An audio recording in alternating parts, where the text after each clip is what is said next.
Baik, apakah bisa dimulai?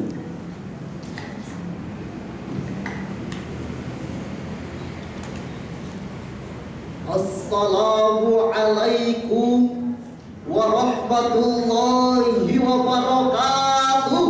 Waalaikumsalam warahmatullahi wabarakatuh. Alhamdulillahilladzi amarna bi akhlaqil husna. Wassalatu wassalamu ala sayyidina Muhammadinil Mustafa wa ala alihi ahli sidqi wal wafa. Amma ba'd. Dewan Hakim yang arif dan terpelajar, hadirin yang berbahagia, Indonesia is the one of the most disaster-prone countries in the world. Indonesia merupakan salah satu negara yang paling rawan bencana di dunia. Tersebar di 6.000 pulau berpenghuni, masyarakat Indonesia kerap menghadapi bencana alam yang dapat merusak seluruh lini kehidupan. Demikianlah laporan dari United Nations World Food Program pada tahun 2024. Hadirin, kini Ibu Pertiwi menangis, putra-putri bangsa bersedih hati, duka, lara dan nestapa datang silih berganti. Keadaan tersebut diperparah dengan munculnya sederet peristiwa alam yang bertubi-tubi. Banjir terus melanda, kebakaran hutan terus terjadi. Kejadian tersebut 5 tahun lalu kita ditimpa wabah virus corona yang meluluhlantahkan seluruh dunia, termasuk di bumi pertiwi Indonesia. Yang lebih parah lagi, hadirin, Badan Nasional Penanggulangan Bencana bahwa pada tahun 2024 terdapat lebih dari 2.000 bencana melanda negeri, 400 orang meninggal dunia, 50 orang hilang entah kemana, 11.000 orang terluka, dan lebih dari 6 juta orang mengungsi dan menderita. Na'udzubillahi min dzalik.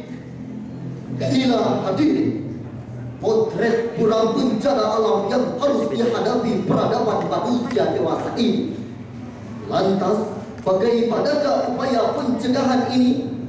Sebagai jawabannya, membangun kesadaran pencegahan bencana dalam perspektif Islam adalah tema Syarhil Quran yang akan kami uraikan pada kesempatan kali ini dengan landasan firman Allah dalam Al-Quran Surah Ar-Rum ayat 41. A'udzubillahi minasyaitonir rajim.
Hamba bernaung di bawah lindungan Allah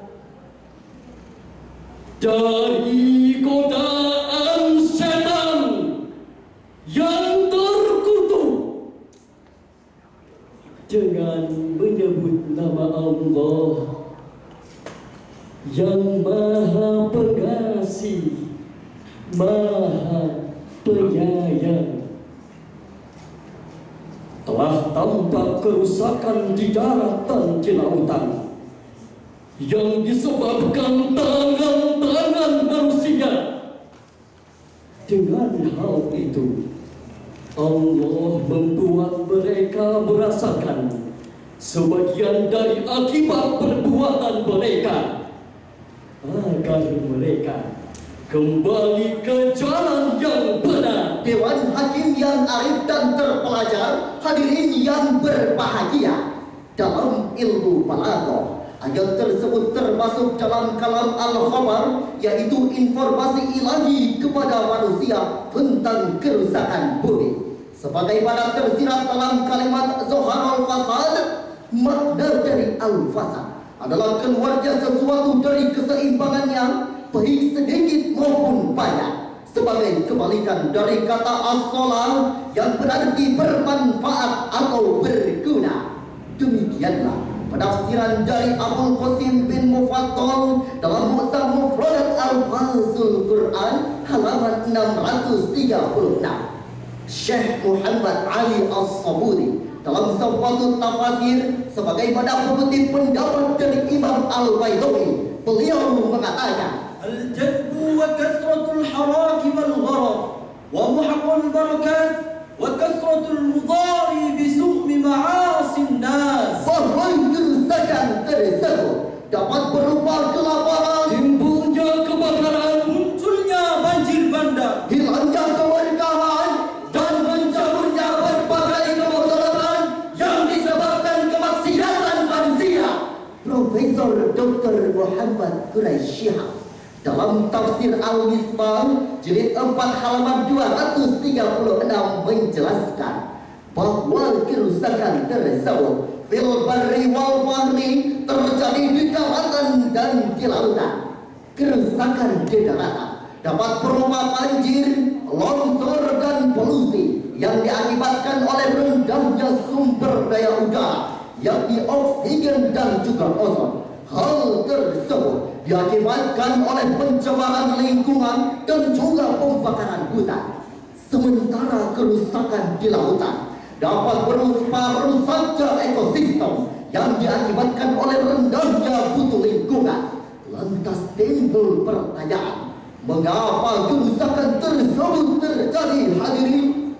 Jawabannya adalah bima kasabat aydin nas, disebabkan ulah tangan manusia. Kerusakan alam semesta diakibatkan oleh berkelimannya maksiat dan dosa manusia. Sebab berkelimannya dan keberkahan alam bergantung kepada ketaatan manusia. Demikianlah penafsiran dari Imam Ibnu Katsir dalam tafsir Al-Qur'anul Azim. Pun sebaliknya, hadirin, di saat dunia sedang tidak berperang, alam terus menjadi korban karena industri dan pembangunan. Maka tak heran di saat tangan-tangan jahil manusia melakukan tindakan tidak senonoh terhadap alam. Gunung-gunung dikunduli, perkebunan dihabisi, bahkan semacam laut pun dicemari. akibatnya alam terus menjadi bencana, banjir terus menjadi berita utama, gempa terus mengguncang, membuat masyarakat tersiksa dan menderita. Na'udzubillahi min zalik. Lantas, bagaimanakah solusi Al-Quran dalam menghadapi dan mencegah bencana? Sebagai jawabannya, mari kita simak firman Allah dalam Al-Quran surah Al-A'raf ayat 56. ولا تفسدوا في الأرض بعد إصلاحها ودعوه خوفا وطمعا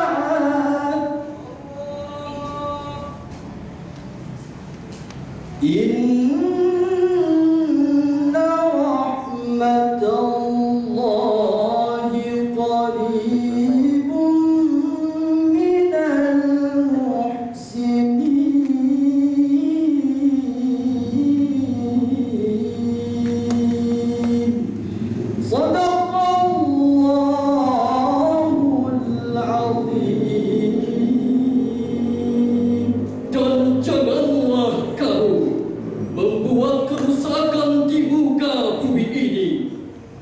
sesudah Allah memperbaikinya. Tetapi berdoalah kepadanya dengan ketakutan dan penuh pengharapan.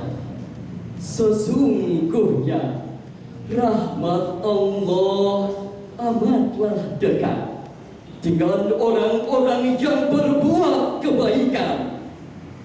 Maha benar Allah dan Maha Agung. Dewan yang hakim, yang arif dan bijaksana, hadirin sebangsa dan setanah air yang berbahagia, Profesor Dr. Muhammad Quraish Shihab dalam tafsir Al-Misbah menjelaskan bahwa ayat tersebut merupakan perintah untuk larangan merusak alam semesta agar tidak keluar dari keseimbangan dan juga keharmonisan. Lantas, bagaimanakah relevansi ayat tersebut jika dikaitkan dengan kondisi bangsa kita saat ini? Alhamdulillah, di bawah payung hukum Undang-Undang Nomor 24 Tahun 2007 tentang penanggulangan bencana, pemerintah kita saat ini sedang gencar-gencarnya melakukan program pemeliharaan lingkungan. Di antaranya gerakan Indonesia Menanam, peningkatan sarana dan prasarana mitigasi, penguatan sistem kesiapsiagaan sampai edukasi bencana. Namun jujur kita akui, di balik kegembiraan tersebut masih ada manusia-manusia durjana yang bermental serigala, merusak alam semesta demi kepentingan pribadi semata.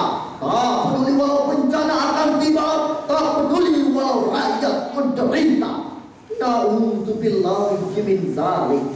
Oleh karena itu, hadirin, syarahan ini dapat kami mengambil kesimpulan bahwa dalam rangka pencegahan bencana, setidaknya 3 langkah utama yang dapat kita lakukan.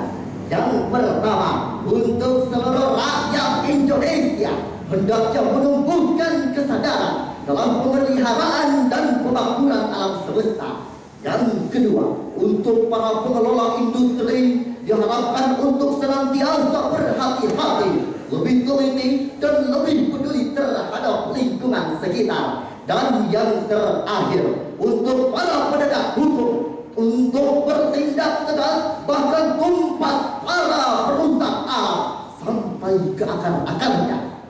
Jika hal tersebut telah dilakukan, maka kami yakin alam akan semakin subur, Indonesia akan semakin makmur dan menjadi baldatun thayyibatun wa rabbun ghafur. Amin ya rabbal alamin. Demikianlah yang dapat kami sampaikan. Ubur-ubur ikan lele, mari makmurkan alam kita le. Al-akhiru kalam, wallahul wafiq ila al-qawli thoriq. Wassalam.